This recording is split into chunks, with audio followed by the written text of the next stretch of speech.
But for most of us, it should be dry. A lot quieter here than it has been in the United States. You probably saw the pictures on the news of ex-Hurricane Lily, downgraded now to just a tropical depression. The winds have eased, not far away at the moment from Memphis, Tennessee, but still packing a fair amount of rain. If I just edge out of the way and show you the radar picture, you can see the storm there.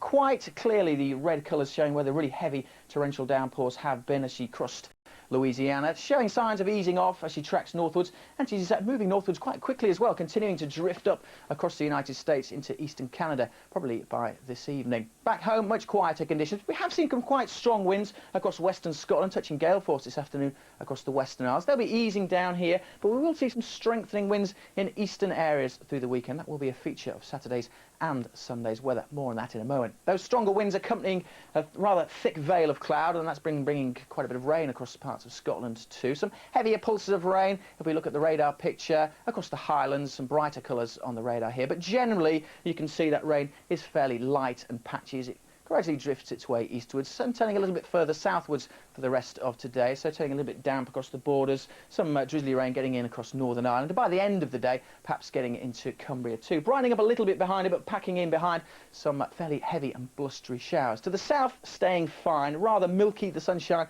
but not bad at all. Temperatures up to 18 or 19 degrees Celsius with those light winds. Not bad, as I said, well up above the average for early October. Further north, well, with all the cloud around, temperatures not quite as high, 15 or 16. Now, through this evening, those weather fronts will continue to drift their way slowly southwards, so some drizzly conditions across parts of northern England, maybe the Midlands, North Wales too. We hang on to the high pressure in the south, so staying dry here, and under clearing skies, again turning a little bit chilly. Temperatures down to single figures. So we'll see an awful lot of cloud through the weekend. Some drizzly conditions in the east on Saturday, but for most it'll be a dry afternoon. One or two spots of rain later on in the day in the far northwest. The best of the brightness, some sunny spells, perhaps for southwest England, South Wales, maybe two for Northern Ireland. Temperatures again up above average, but that doesn't show the winds. It'll feel quite chilly in Newcastle, 16 degrees Celsius.